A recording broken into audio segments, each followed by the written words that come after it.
ਭੂਆ ਨੂੰ ਮਿਲਿਆਂ 10 ਤੋਂ ਵਧੇਕ ਵਰੇ ਬੀਤ ਗਏ ਸਨ। ਮੇਰੇ ਵੱਡੇ ਵਡੇਰਿਆਂ 'ਚੋਂ ਇੱਕੋ ਇੱਕ ਨਾਉਂ ਲੈਣ ਜੋਗੀ ਪੁਰਾਣੀ ਮੁੱਢੀ ਬਾਕੀ ਸੀ। ਅੱਜ ਵੀ ਉਹਨਾਂ ਦੇ ਸੁਪਨਿਆਂ ਵਾਂਗ ਮਾੜੀ ਜਿਹੀ ਯਾਦ ਬਾਕੀ ਹੈ।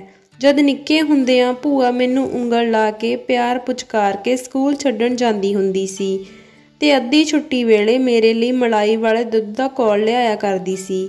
ਇਸ ਗੱਲ ਨੂੰ 30-35 ਵਰੇ ਹੋ ਗਏ ਹੋਣੇ ਨੇ। ਇੱਕ ਇੱਕ ਕਰਕੇ ਸਾਰੇ ਉਹ ਜਿਹੜੇ ਮੈਨੂੰ ਕਾਕਾ ਪੁੱਤਰ ਆਖਣ ਦਾ ਅਧਿਕਾਰ ਰੱਖਦੇ ਸਨ ਮੌਤ ਦਾ ਖਾਜਾ ਬਣ ਚੁੱਕੇ ਸਨ। ਪਰ ਮੇਰੀ ਭੂਆ ਅਜੇ ਕੰਧੀ ਉੱਤੇ ਰੁੱਖੜਾ ਬਣੀ ਰਹੀ। ਹਾਂ, ਤੇ ਮੈਂ ਐਤਕੀ ਜਦ ਆਪਣੇ ਇੱਕ ਰਿਸ਼ਤੇਦਾਰ ਦੇ ਮੁੰਡੇ ਦੀ ਸ਼ਾਦੀ 'ਤੇ ਗਿਆ ਤਾਂ ਭੂਆ ਨੂੰ ਮਿਲਣ ਦੀ ਖਾਹਿਸ਼ ਨੂੰ ਮੈਂ ਰੋਕ ਨਾ ਸਕਿਆ। ਭਾਵੇਂ ਕੱਚੀ ਸੜਕੇ ਪੂਰੇ 5 ਮੀਲ ਜਾਂਦਿਆਂ ਤੇ ਇੰਨਾ ਹੀ ਆਉਂਦਿਆਂ ਮੈਨੂੰ ਕੱਢਣੇ ਪੈਂਦੇ ਸਨ। ਗਰਮੀ ਦੇ ਰੁੱਤ ਤੇ ਪੇਂਡੂ ਵਿਆਹ। ਸ਼ਹਿਰ ਵਿੱਚ ਰਹਿਣ ਵਾਲੇ ਬੰਦੇ ਨੂੰ ਜੇ 2-4 ਡੰਗ ਅਜਿਹੇ ਵਿਆਹਾਂ ਦੀ ਰੋਟੀ ਖਾਣੀ ਪੈ ਜਾਵੇ ਤਾਂ 4 ਚੌਂਕੇ 16 ਡੰਗ ਹਾਜ਼ਮੇ ਦੇ ਚੂਰਨ ਤੇ ਫੱਕੀਆਂ ਵਰਤੇ ਬਿਨਾਂ ਖਲਾਸੀ ਨਹੀਂ ਹੁੰਦੀ। 4 ਡੰਗਾਂ ਵਿੱਚ ਹੀ ਕਚਰਘੜ ਪੂਰੀਆਂ ਨਿੱਕ ਸੁੱਕ ਤੋਂ ਦਿਲ ਭਰ ਗਿਆ। ਜਾਪਣ ਲੱਗਾ ਜਿਵੇਂ ਤਿਵੇਂ ਫੁਲਕੇ ਖਾਦਿਆਂ ਜੋਗੀ ਬੀਤ ਗਿਆ ਹੋਵੇ।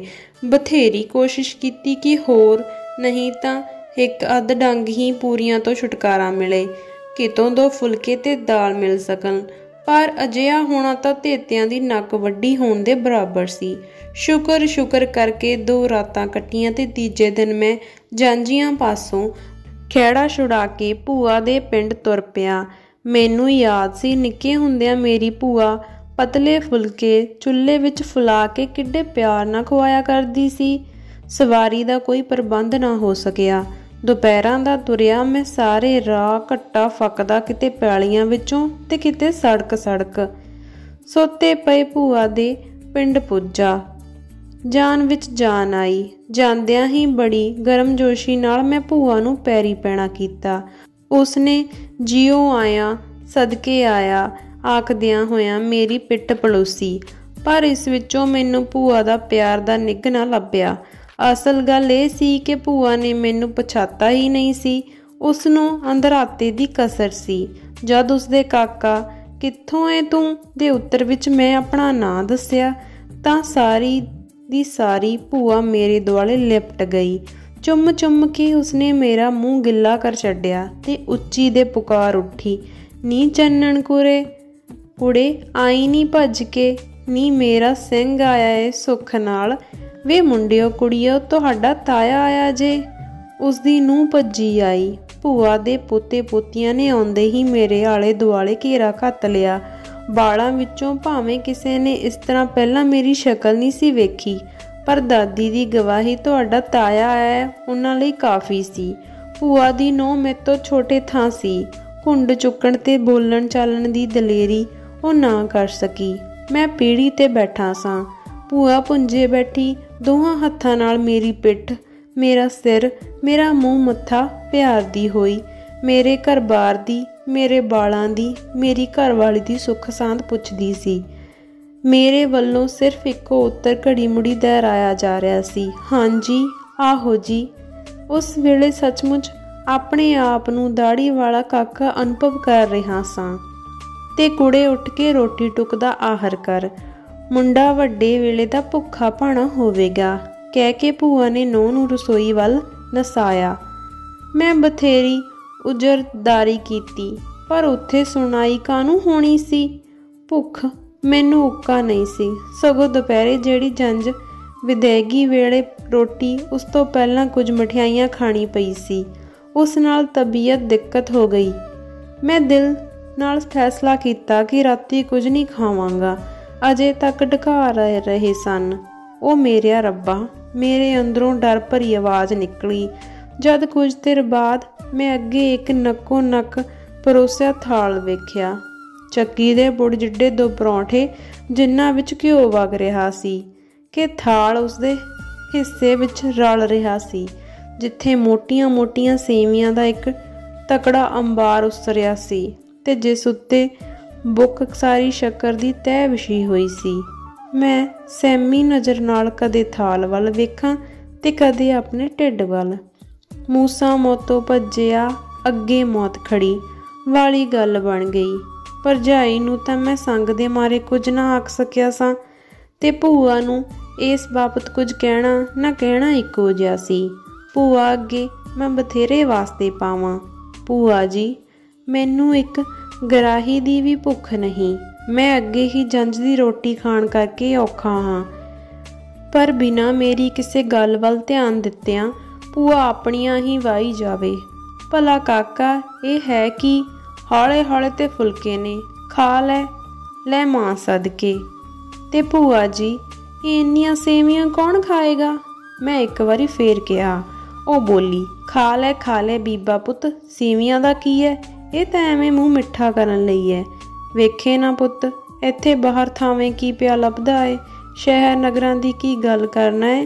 उत्थे ते जो बत्तियां दंदां चों मंगे मिल जांदा है। सच्ची किसे आख्या है, अखे शहर वसंदे देवता, बाहर वसंदे प्रेत। इत्थे ते वीरा यह दाल सागी जुड़दा है। तेरा फुੱਫੜ जिउंदा सी, ਅਸੀਂ ਇੱਕ ਵਾਰ ਅੰਬਰਸਰ ਗਏ। ਸਦਕੇ ਜਾਈਏ ਗੁਰਾਂ ਦੀ ਨਗਰੀ ਤੋਂ। ਸਬੱਬ ਨਾਲ ਮਹਾਰਾਜ ਦੇ ਦਰਸ਼ਨ ਹੋ ਗਏ। ਘਰ ਦੇ ਪੁਆੜਿਆਂ ਚੋਂ ਕਿੱਥੇ ਕਿਸੇ ਦਾ ਨਿਕਲ ਹੁੰਦਾ ਏ। ਉਹ ਵੀ ਮੇਰੀ ਜਠਾਣੀ ਦੇ ਫੁੱਲ ਗੰਗਾ ਜੀ ਲਿਜਾਣੇ ਸੀ। ਤਾਂ ਮੈਨੂੰ ਆਖਣ ਲੱਗਾ, ਸ਼ੰਕਰ ਦੀ ਮਾਂ ਕਿਹੜਾ ਰੋਜ਼-ਰੋਜ਼ ਜਾਇਆ ਜਾਂਦਾ ਏ।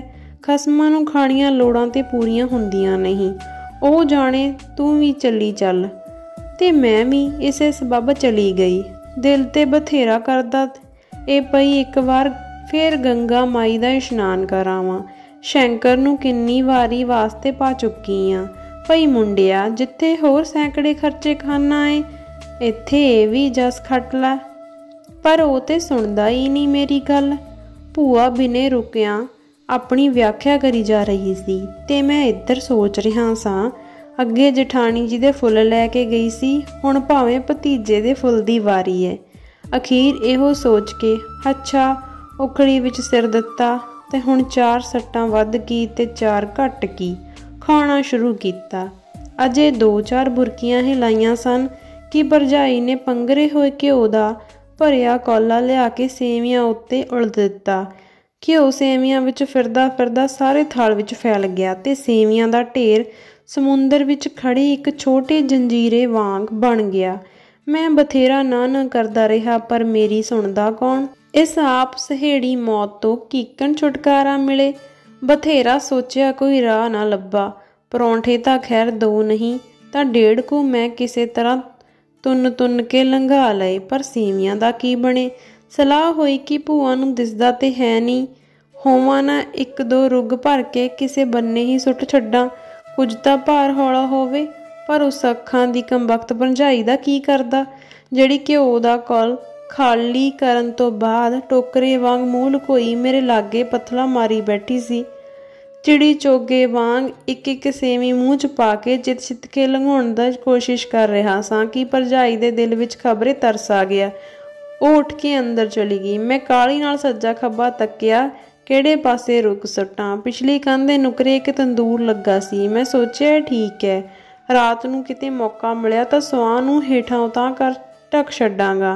बस ते मैं दिल पीड़ा कर के जिन्नियां कुछ सेवियां मेरी लप पा सकियां रुग भरिया हथ पिछां लै जाण लई थाली तो चुक्किया आई सी कि फिर उही भाबी सिर ते आ तमकी ते बिना पुछे एक होर परौंठा थाली विच दे मारिया। सेवियां मुड़ थाली दे हवाले कर मैं हथ पैर छड्ड बैठा। हुण खैर नहीं। अद्ध पचद्दा मुका के किसी तरह इस काल रूपी थाल तो मेरी खलासी हुई। पर हुण इत्थे उठ के मंजे तक जाण दी हिम्मत बाकी नहीं सी। पेट पाटण वाला हो रहा सी, साह नाल साह नहीं रलदा सी। अखीर किसी तरह ये मुहिम भी पूरी हुई ते मैं वेड़े विच बिछे हुए बिस्तरे ते जा डट्ठा। घड़ी मूड़ी अपने आप नूं फिटकारदा सां कि जे मरना ही सी तां घर जाके क्यों ना मरन दा इंतजाम कीता। जान अकलकांद आ गई। सज्जियों खब्बियों खब्बियों सज्जे उसल वटे लैंदा सां, पर किसे पासे भी चैन नहीं आउंदा। अफरेवां वधदा जा रहा सी, उत्तों आखरां दा वट मुड़का वग पग के विछाई भ्यों रहा सी। पक्खी मेरे कोल पई सी, पर फड़ के झल्लण दी हिम्मत नहीं सी। अद्धा पौना घंटा मच्छी वांग तड़फदियां पर होर बर्दाश्त ना रही। ਉੱਠ ਕੇ ਬੈਠ ਗਿਆ ਤੇ ਸੋਚਣ ਲੱਗਾ, ਜੇ ਕੋਈ ਮੁੰਡਾ ਕੁੜੀ ਜਾਗਦਾ ਹੋਵੇ ਤਾਂ ਉਸਨੂੰ ਆ ਕੇ ਥੋੜ੍ਹੀ ਜਿਹੀ ਜਵੈਣ ਹੀ ਮੰਗਵਾ ਵੇਖਾਂ, ਤਾਂ ਹੀ ਖਬਰ ਕੀ ਫੇਰ ਲੰਮਾ ਕੁੱਡ ਕੱਢੀ ਭਰਜਾਈ ਆ ਮੌਜੂਦ ਹੋਈ। ਮੇਰੀ ਮੌਤ ਵਿੱਚ ਜਿਹੜੀ ਰੱਤੀ ਮਸਾਂ ਕਸਰ ਬਾਕੀ ਸੀ, ਸ਼ਾਇਦ ਇਹ ਉਸਨੂੰ ਪੂਰਾ ਕਰਨ ਆਈ ਸੀ। ਉਸਦੇ ਹੱਥ ਵਿੱਚ ਕੰਡਿਆਂ ਤੀਕ ਭਰਿਆ ਹੋਇਆ ਦੁੱਧ ਦਾ ਛੰਨਾ ਸੀ। ਭਰਜਾਈ ਦੀ ਥਾਂ ਜੇ ਕਦੇ ਇਸ ਵੇਲੇ ਮੇਰੀ ਵਹੁਟੀ ਹੁੰਦੀ ਤਾਂ ਇਹੋ ਸੜਦੇ ਸੜਦੇ ਦੁੱਧ ਦਾ ਛੰਨਾ ਖੋ ਕੇ ਉਸ 'ਤੇ ਮੂੰਹ 'ਤੇ ਚੱਕ ਕੇ ਮਾਰਦਾ, ਪਰ ਕਰਦਾ ਕੀ, ਇਹ ਸੀ ਭਰਜਾਈ ਤੇ ਫਿਰ ਭੂਆ ਦੀ ਨੂੰਹ, ਜਿਸ ਨਾਲ ਨਾ ਬੋਲ ਚਾਲ, ਇੱਕ ਵਾਰੀ ਇਨਕਾਰ, ਦੂਜੀ ਵਾਰੀ ਫੇਰ ਤੀਜੀ ਵਾਰੀ, ਪਰ ਭਰਜਾਈ ਨੇ ਬੋਲਣਾ ਥੋੜਾ ਸੀ। ਹੱਥ ਵਿੱਚ ਕਟੋਰਾ ਲਈ ਜਿਉਂ ਦੀ ਤਿਉਂ ਖੜੀ ਰਹੀ। ਬੜੀ ਮੁਸੀਬਤ ਬਣੀ। ਜਦ ਕੋਈ ਪੇਸ਼ ਨਾ ਗਈ ਤਾਂ ਮੈਨੂੰ ਇੱਕ ਵਿਉਂਤ ਸੁੱਝੀ। ਮੈਂ ਕਟੋਰਾ ਲੈ ਕੇ ਪੈਂਦ ਵੱਲੋਂ ਖੇਸ ਚੁੱਕ ਕੇ ਉੱਥੇ ਟਿਕਾਉਂਦਿਆਂ ਹੋਇਆ ਕਿਹਾ, ਮੈਨੂੰ ਠੰਡਾ ਪਾਣੀ ਪੀਣ ਦੀ ਆਦਤ ਹੈ। ਉਹ ਸ਼ਾਇਦ ਆਪਣੇ ਜੇਠ ਨੂੰ ਇੰਨੀ ਖੇਚਲ ਨਹੀਂ ਦੇਣਾ ਚਾਹੁੰਦੀ ਸੀ, ਜਾਂ ਖਬਰੇ ਇਹ ਖਿਆਲ ਕਰਕੇ ਕਿ ਜੇਠ ਜੀ ਦੁੱਧ ਪੀਣ ਲਈ ਬਹੁਤ ਉਤਾਵਲੇ ਹੋਣਗੇ, ਭੱਜ ਕੇ ਗੜਬੀ ਚੁੱਕ ਲਿਆਈ ਤੇ ਫੈਂਟ ਕੇ ਠੰਡਾ ਕਰਨ ਲੱਗੀ। ਛੰਨਾ ਫੇਰ ਮੇਰੇ ਹੱਥ ਵਿੱਚ। ਖਿਆਲ ਸੀ ਸ਼ਾਇਦ ਫੜਾ ਕੇ ਤੁਰਦੀ ਬਣੇਗੀ, ਪਰ ਸੱਸ ਨੇ ਸ਼ਾਇਦ ਉਸਨੂੰ ਚੇਤਾਵਨੀ ਕਰਕੇ ਭੇਜਿਆ ਸੀ ਕਿ ਖਾਲੀ ਛੰਨਾ ਲੈ ਕੇ ਮੁੜੀ। ਇਸ ਵੇਲੇ ਕਦੇ ਉਸਦੇ ਛੰਨੇ ਦੀ ਥਾਂ ਮੈਨੂੰ ਕੋਈ ਸੰਖੀਏ ਦੀ ਗੋਲੀ ਦੇ ਦਿੰਦਾ, ਨਿਸ਼ਚੇ ਹੀ ਉਸਨੂੰ ਇਸ ਉੱਤੇ ਤਰਜੀਹ ਦਿੰਦਾ। 1 ਘੁੱਟ, 2 ਘੁੱਟ, 4 ਘੁੱਟ, ਪਰ ਕੀ ਇਸ ਤਰ੍ਹਾਂ ਇਹ ਛੱਪੜ ਜਿੱਡਾ ਛੰਨਾ ਮੁੱਕਣ ਵਾਲਾ ਸੀ? ਖਸਮ ਨੂੰ ਖਾ ਗਿਆ ਇਹੋ ਜਿਹਾ ਸੰਕੋਚ। ਮੇਰੀ ਨਹੀਂ ਸਲਾਹ ਹਾਲੇ ਮਰਨ ਦੀ। ਦਿਲ ਵਿੱਚ ਇਹ ਸੋਚ ਕੇ ਬਸ ਕਹਿੰਦਿਆਂ ਹੋਇਆ ਛੰਨਾ ਉਸ ਵੱਲ ਵਧਾਇਆ, ਪਰ ਉਹ ਫੜਨ ਦੀ ਬਜਾਏ 1-2 ਕਦਮ ਪਿਛਾਂਹ ਹਟ ਗਈ, ਮਾਨੋ ਉਸਦੀ ਛੂਹ ਨਾਲ ਪਿੱਟੀ ਜਾਏਗੀ। ਢੀਠਪੁਣੇ ਦੇ ਤਾਣ ਮੈਂ ਹੱਥ ਪਿਛਾਂਹ ਖਿੱਚਿਆ। ਗੁੱਸੇ ਤੇ ਤਕਲੀਫ ਨਾਲ ਮੈਂ ਪਾਗਲ ਹੋ ਰਿਹਾ ਸਾਂ। ਅੱਛਾ ਜਰਾ ਠਹਿਰ ਕੇ ਪੀਆਂਗਾ, ਕਹਿ ਕੇ ਮੈਂ ਛੰਨੇ ਨੂੰ ਜਾਣ ਬੁੱਝ ਕੇ ਮੰਜੇ ਦੀ ਪੈਂਦ ਵੱਲ ਮੰਜੀ ਦੀ ਹੀਂਹ 'ਤੇ ਰੱਖ ਦਿੱਤਾ।